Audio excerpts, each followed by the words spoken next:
Olá, amigos, boa noite. Eu sou Carlos Maia, este é o programa Imprensa Debate, produzido aqui pelo jornal Imprensa Coletiva. Hoje a gente vai estar aí nessa segunda edição do nosso programa, apresentando aí o debate com o tema Pandemia, CPI da Covid e o caos no governo Bolsonaro. Para fazer esse debate conosco aí, nós temos a presença de Rafael Xavier. Ele foi ex-presidente do MDB Curitiba, da direção nacional do MDB, velho de guerra, como diz o nosso Requião, e também ele preside aqui o Instituto Barão do Cerro Azul. Então, muito bem-vindo, Rafael Xavier, e eu quero te passar, então, a bola para você já iniciar aí com a tua exposição.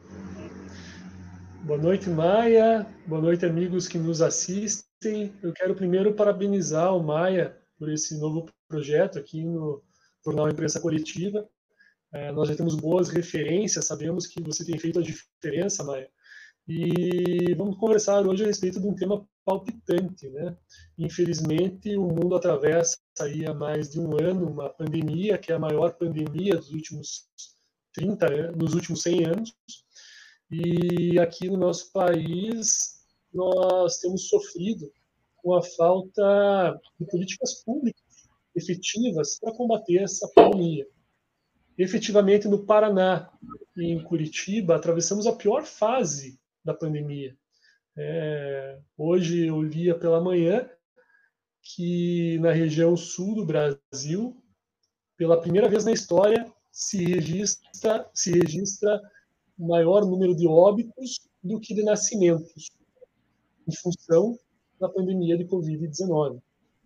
E, infelizmente, a falta de uma gestão integrada de combate à pandemia no país faz com que as medidas de combate a essa pandemia pelos estados e pelos municípios não seja integrada e não venha a abrigar todas as questões que a gente imagina que seriam adequadas para serem adotadas nesse momento.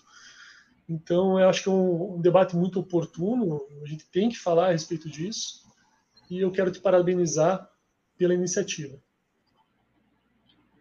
Obrigado, Rafael. Eu acho que o papel nosso aí do campo da esquerda, o que sobra, né, tem sobrado para as movimentações nossas, já que a gente não pode sair às ruas, não pode se manifestar contra o que está posto aí nesse caos social e sanitário que a gente vive, e agora também caminhando para o caos funerário, como diz o Nicodelis, aquele cientista lá que já apontou o Brasil caminhando aí para uma situação de tristeza total, onde não vai ter nem espaço nos IMLs, nem muito menos nos cemitérios, pelo menos em covas, para enterrar as pessoas, dado a situação que cada vez se alarma mais no Brasil, né?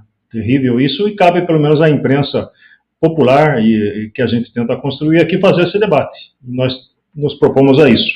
Ô, Rafael, baseado nisso que você já levantou aí, e ontem nós tivemos aí a decisão, na quinta-feira, né? Na quinta-feira, a decisão do STF para que aliás, do Parlamento Brasileiro, para que a gente possa trazer vacinas a partir das empresas privadas, né?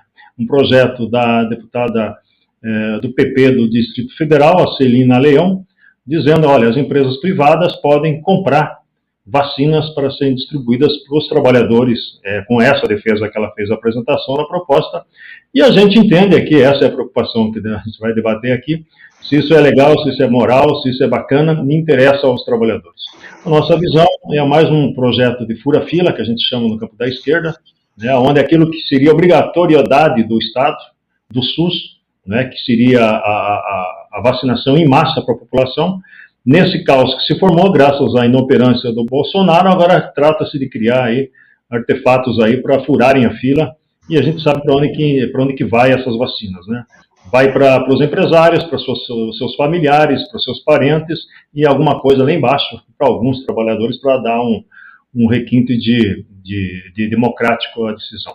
Então é mais uma decisão vinda, né? E o tal do PP da Celina Leão lá é aquele partido também que a gente conhece bem, né? golpista, é um partido lá do Distrito Federal que não tem nenhum histórico de defesa dos trabalhadores. Então, quem são eles para defender esse tal de projeto fura-filas? Como é que você vê essa situação, Rafael? Eu vejo com preocupação, Maia, no seguinte sentido. Infelizmente, nós não temos gestão de saúde e gestão para combate da pandemia, né? O governo federal, quando pôde encomendar as doses de vacina que viriam a servir a população brasileira, não fez. Então agora o Congresso ele passa a trabalhar para atender os seus interesses, né? Esse projeto da deputada Celina Leão, do meu ponto de vista, né, no primeiro momento até parece bacana, né? Eu acho que tem deputados assim preocupados com a saúde do coletivo que assinaram também, que votaram a favor desse projeto, acreditando que as empresas vão conseguir comprar e vão realmente vacinar os seus trabalhadores.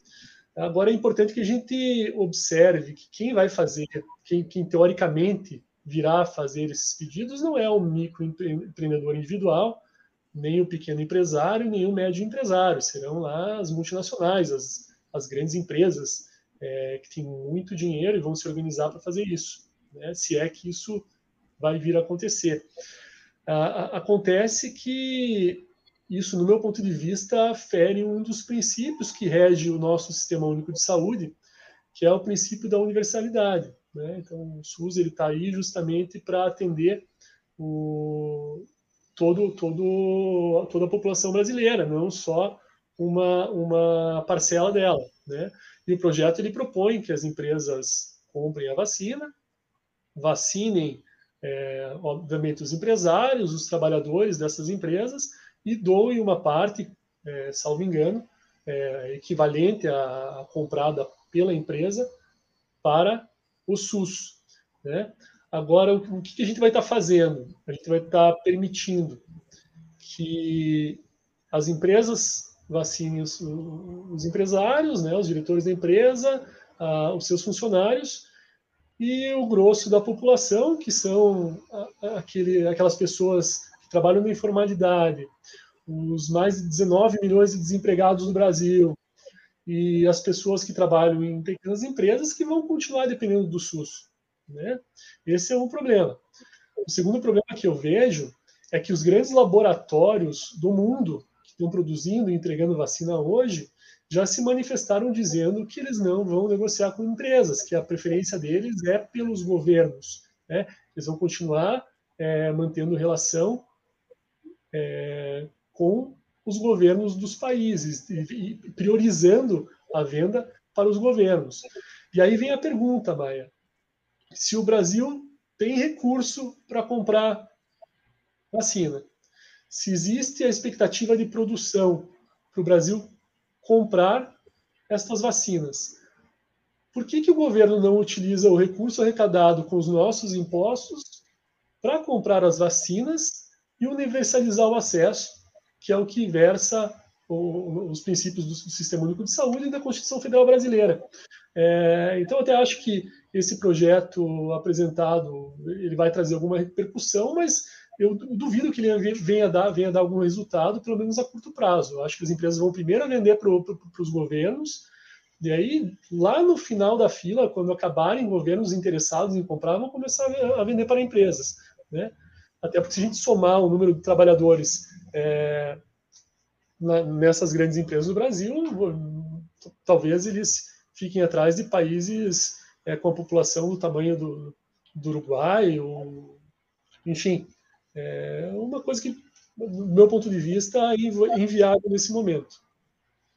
Ô, Rafael, e baseado nisso tudo, né, dessa preocupação que a gente está observando no Brasil, não por parte do governo Bolsonaro, nem da sua trupe, mas a partir dos governadores e prefeitos que têm ainda conseguido fazer a distribuição nas cidades. O Brasil ainda chegou aí a marca de 5%, talvez, da distribuição de vacinas, graças a esse povo aí ainda que tem importado, tem feito a compra de vacinas a partir da autorização do STF, que os governadores pudessem fazer isso, né? O Dória tem feito isso, e outros estados, né, outros governadores têm feito isso. Não fosse essa situação, não teríamos nada no Brasil, dada a situação de desalento total, né, com o descaso que o Bolsonaro promoveu no Brasil de não se importar. Desde as medidas básicas de contenção da Covid, que era a máscara, o uso de máscara, álcool gel, isolamento social, ao contrário. Ele estimulou as aglomerações, atacou a vacina, ele dizia que não ia trazer a tal da vacina, que era a vacina da China, que é aquilo que o Dória conseguiu lá em São Paulo, não, ou seja, debochava e tirava a maior onda disso tudo, de uma forma totalmente irresponsável e ao mesmo tempo que propagandeava o tal do kit Covid, né, que ele chamava, que era a tal da medicina preventiva, a medicação preventiva, tratamento preventivo, que era cloroquina e vermicina e coisa que valha, que era tratamento para piolho e para vermes. E baseado nisso, muitas pessoas entraram nessa cantilena e se contaminaram depois, achando que podiam sair sem máscaras e se aglomerando e tal, porque estava fazendo uso da medicina preventiva. Então, isso tudo agora vai ser analisado, e ontem o Barroso, esse é o segundo ponto da nossa conversa, eu quero trazer aqui, deixa eu ver se eu consigo trazer, não, esse é outro debate, outra coisa, tem a ver com a CPI da Covid. Aliás, tudo está amarrado, né? Também vamos debater sobre a autorização das igrejas, que foi, né? Mas esse é o debate. Eu quero falar sobre a CPI primeiro, que foi aprovada a partir do encaminhamento do Barroso, ministro Barroso, da STF, que autorizou, então, a instalação da CPI da Covid. Foi um projeto apresentado pelo Jorge Cajuru e com mais um cidadão, não sei qual é o nome, você vai me falar depois aí, que apresentaram para o STF, junto com 31 assinaturas, né, de senadores, dizendo o seguinte, tem que investigar essa coisa toda. É estranho vindo de quem vem, né, porque quem é Jorge Cajuru, ele é de um partido golpista lá de Goiás, que está trazendo essa demanda. Bom ou ruim, importa que se investigue, né, porque a CPI é de suma importância e vamos ver o que vai acontecer daqui para frente. O governo Bolsonaro e a sua turma toda está endiabrada com essa situação, estão defenestrando a ideia da CPI, porque com certeza vai atingir esses caras. Como é que você está vendo então a CPI do Barroso aí, que ele autorizou lá no Congresso? E o tal no Congresso, não, no Senado, né? E o tal do presidente do Senado também está indignado com isso, está achando que está tendo um atropelo né? A casa está sendo atropelada, o Senado está sendo atropelado pelo STF, mas diz que vai encaminhar, já que a decisão de juiz não se discute, se cumpre, diz ele, a contragosto. O que você acha disso?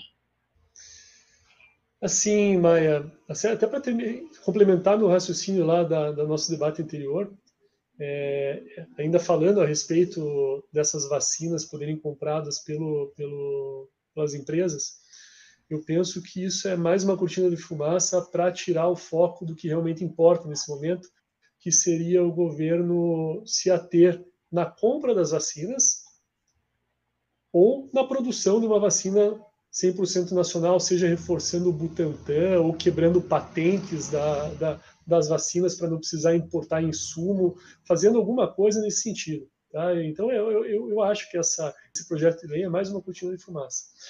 Falando sobre agora essa CPI, eu acho que ela urge, né? Está vindo já atrasada. E, infelizmente, ela foi proposta em janeiro e até agora o presidente do Senado sentou em cima dessa possibilidade, né? Os propositores conseguiram 31 assinaturas, lembrando que para instalar uma CPI no Senado bastam 27, então era um número superior ao necessário.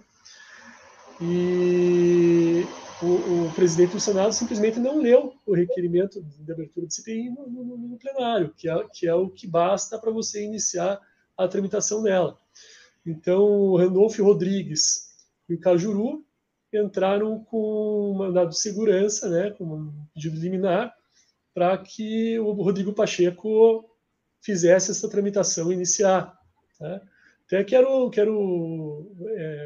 se falou do Jorge Cajuru, mas eu quero lembrar que recentemente ele teve uma excelente posição na eleição do Senado, quando ele se candidatou e retirou a candidatura para apoiar a Simone Tebet, né, que era a candidata viável contra o Rodrigo Pacheco.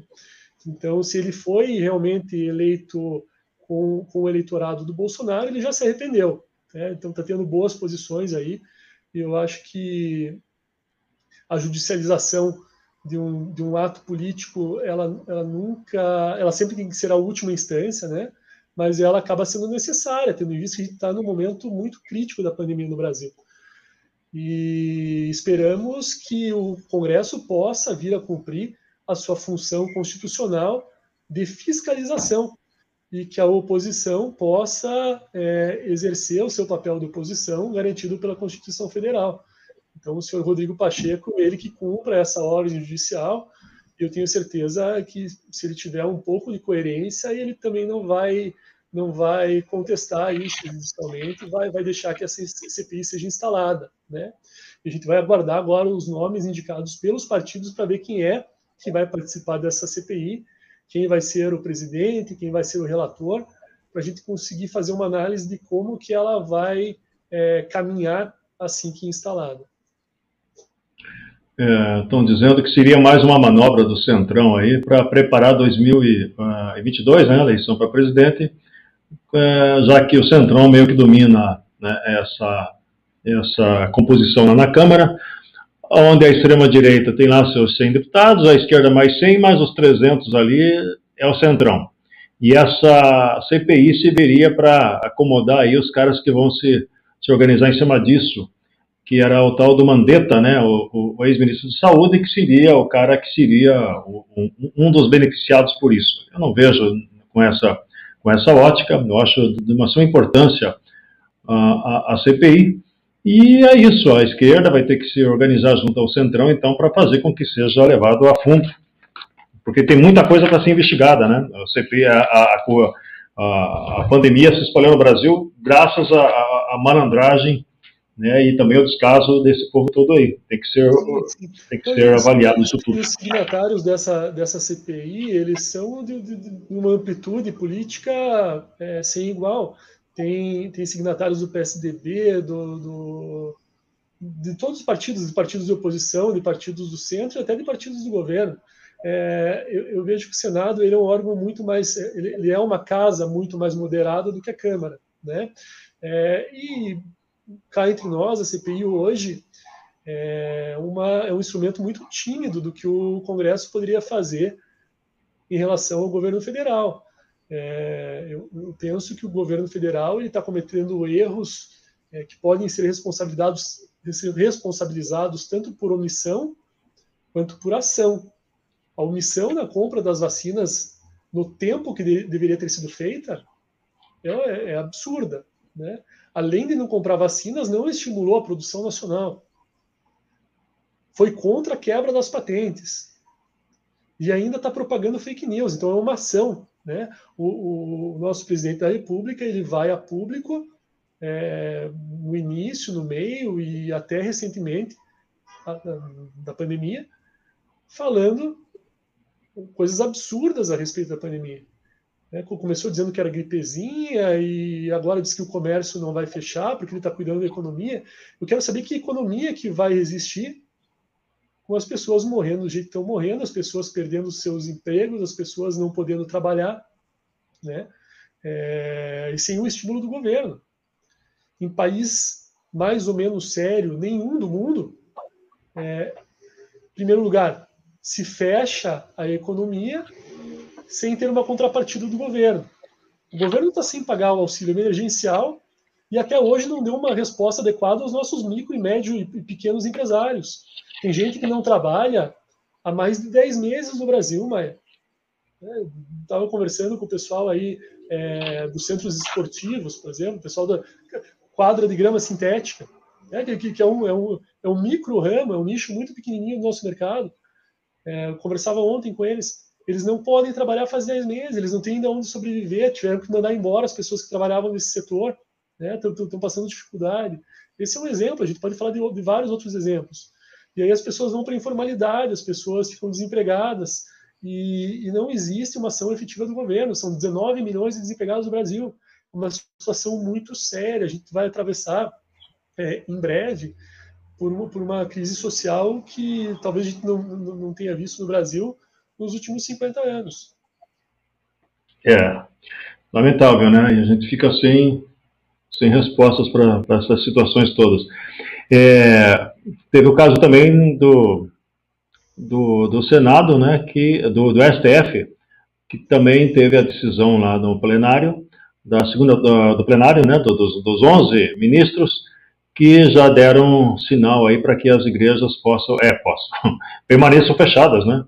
Autorizaram o fechamento das igrejas e jogaram a decisão para os prefeitos e governadores, né? Cada prefeito e cada governador é que vai dizer se seu estado vai liberar ou não cultos e missas, né? A partir daquela decisão da semana passada, uma decisão unilateral do Cássio, o pessoal está chamando dele de Cássio com K, não sei porquê, é uma referência a tal de Carol com K, que nem sei quem é.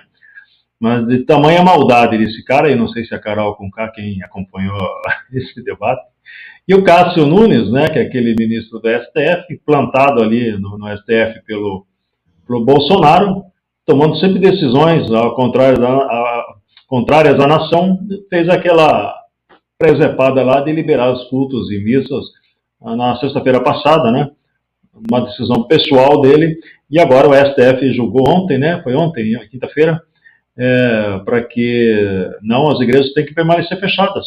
Você viu pandemia, vai querer aglomerar agora? Como é que tu vê essa decisão também do STF? Assim, até pelo que a gente leu, né, já existia o entendimento do Supremo que os cultos eles deveriam permanecer fechados, né, e assim eles reformaram uma decisão, acredito eu. Eu acabei não me inteirando muito bem desse assunto. Mas o que a gente observa e o que o bom senso nos traz é a necessidade de que qualquer espaço onde se aglomere permaneça fechado com grandes restrições de acomodação de pessoas. Não dá para simplesmente você abrir um espaço. A gente sabe que essas igrejas, principalmente as evangélicas, elas são muito grandes e comportam lá 3, 4, 5 mil fiéis dentro dessas igrejas. Não dá para simplesmente liberar que essas pessoas vão a uma missa ou a um culto, ignorando o momento que a gente vive, né? Porque essas pessoas elas vão para lá, elas podem ser infectadas e depois podem sair retransmitindo o vírus para os seus familiares, e isso vira uma cadeia, né? Então é de se estranhar o ministro tomar uma decisão unilateral da maneira que o Cássio Nunes tomou.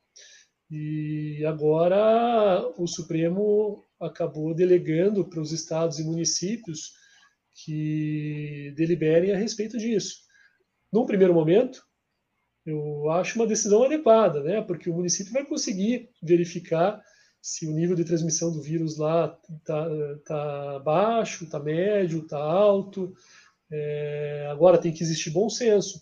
Não dá para deixar com que a interferência política das igrejas pese na decisão do gestor, seja ele o prefeito, seja ele o governador do estado, né? A gente sabe que a fé das pessoas é uma questão que deve ser respeitada. A nossa Constituição Federal ela permite a liberdade de crença, a liberdade de culto. Somos um país, inclusive, que é um país laico, né?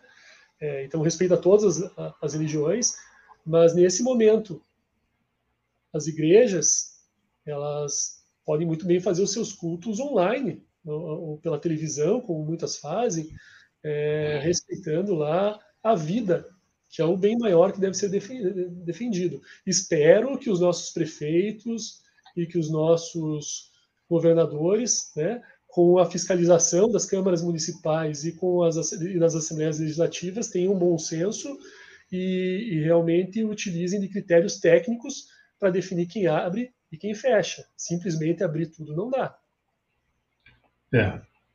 Vai ter pressão, né? Esse povo tem representação parlamentar. Quando se fala esse povo, a pessoa protestante, evangélico, né, que tem representação no parlamento.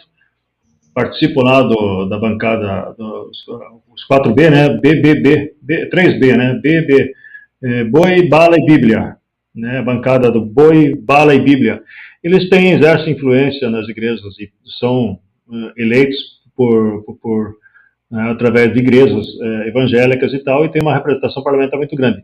Mas não é só uma coisa só da igreja evangélica. Eu moro aqui no Boa Vista, aqui no Bacaxiri, em Curitiba, na Zona Norte, passei na frente da igreja de Santo Antônio, domingo agora passado, eu vi uma fila de pessoas ali fora, era 9 horas da manhã, eu falei, pô, tá tendo vacina, porque é um centro de vacinação ali.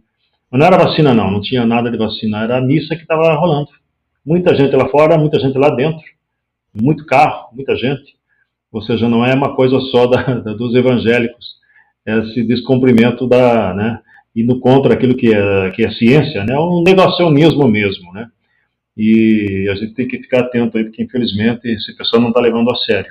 Então não é uma coisa só da Igreja Católica, evangélicos, terreiros, centros de umbanda, o pessoal quer concentrar, tá né, faz parte do processo, mas não pode, né, a gente não é contra. Só que cientificamente não é saudável, né? Enquanto tiver o tal do negacionismo, oriundo lá de cima, né? Do jeito que estava, Maia, permitindo que todos abrissem, mesmo no ápice da pandemia, era uma decisão completamente equivocada. Do ponto de vista da coerência, né? Porque nós estamos no ponto mais alto da pandemia no Brasil e o ministro simplesmente permite que os templos abram, né? Não é isso. Eu acho que o STF agora acabou tomando uma decisão mais moderada e realmente delegou para quem sabe o que está ocorrendo naquele momento em cada município, em cada estado, né? Muito bem. Esperamos que os gestores agora ajam com prudência. O STF está tomando prumo, né?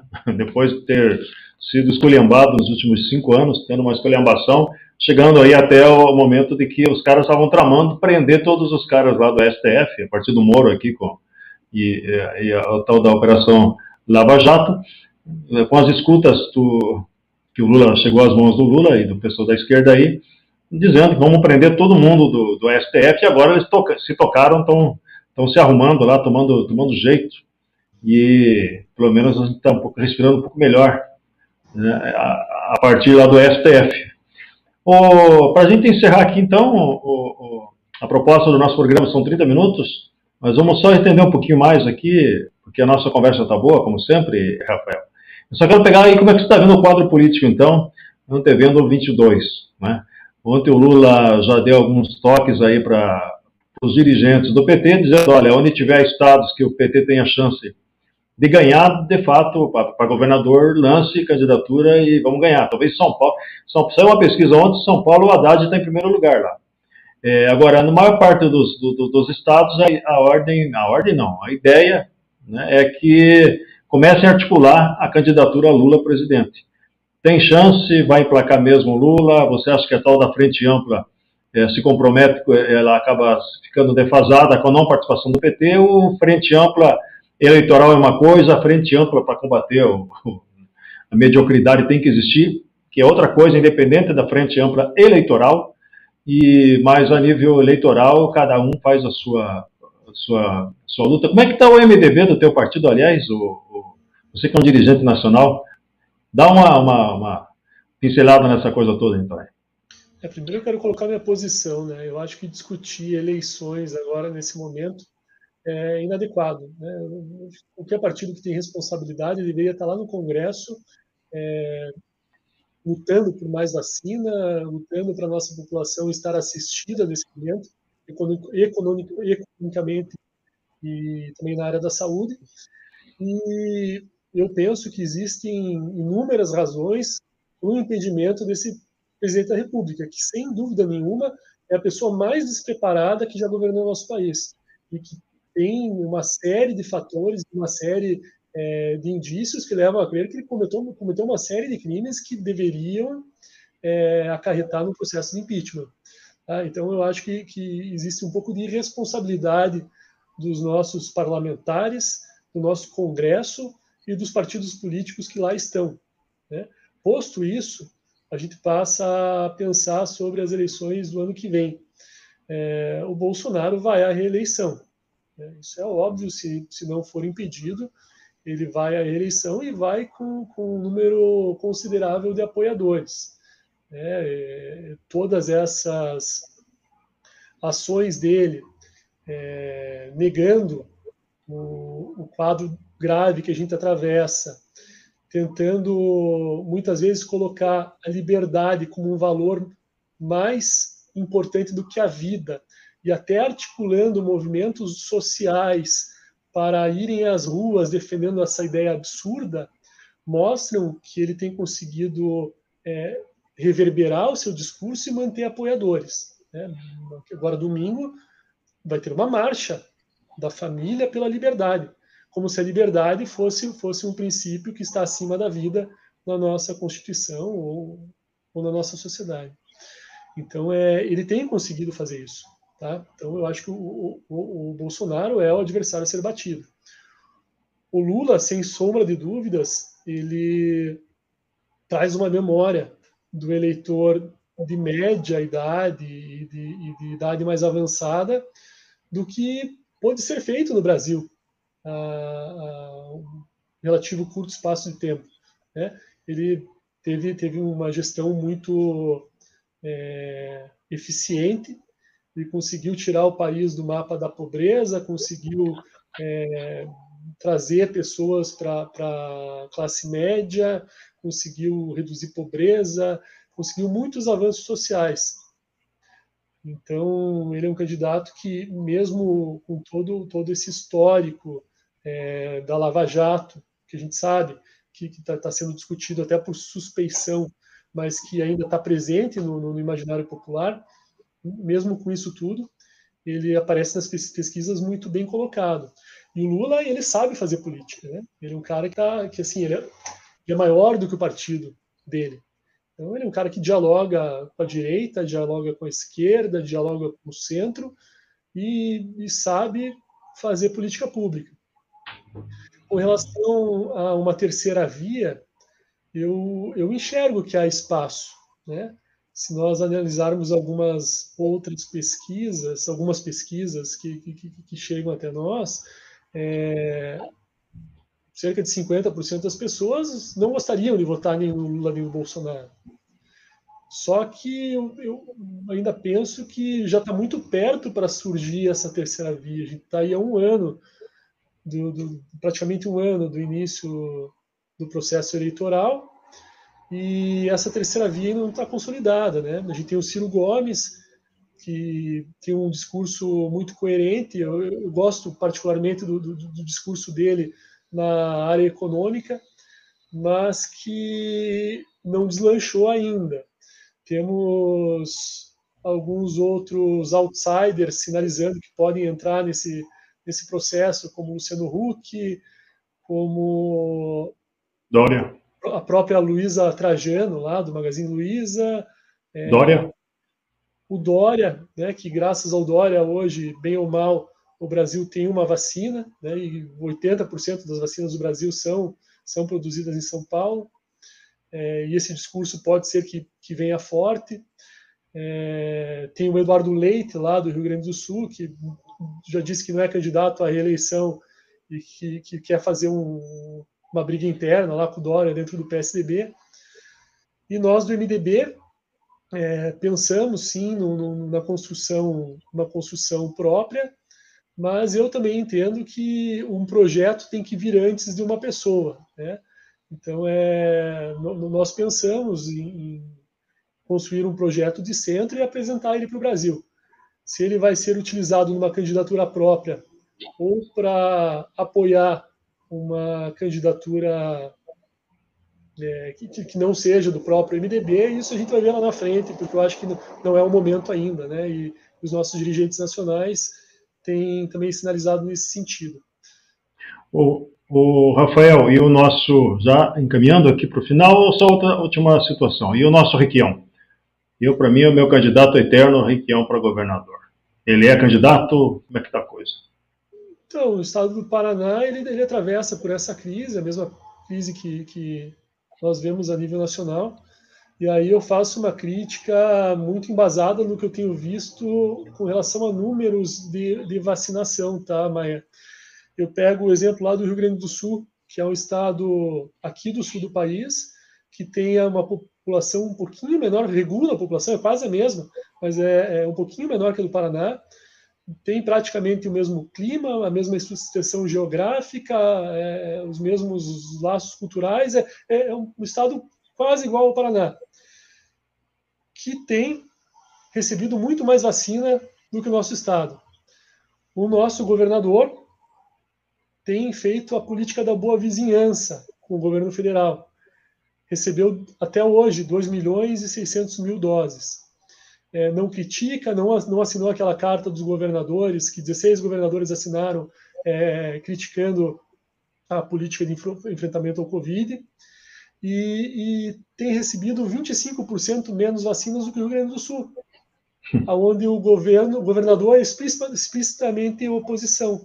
Ele tem feito críticas profundas ao Bolsonaro, tem tido embates na mídia muito frontais e já se lançou para candidato à presidência da República contra o próprio Bolsonaro. Então, eu penso que essa postura do nosso governo não tem dado resultado para o Covid. Né? Poderia falar de outros aspectos, estou me baseando só nas vacinas. Eu não tenho dúvida nenhuma que um cara com o perfil do Requião, que é um baita de um gestor, foi 3 vezes governador, prefeito da capital, senador da República 2 vezes, deputado estadual, e que tem uma experiência de gestão e de enfrentamento muito grande, seria uma pessoa que estaria lutando mais pelos nossos interesses perante o governo federal no momento.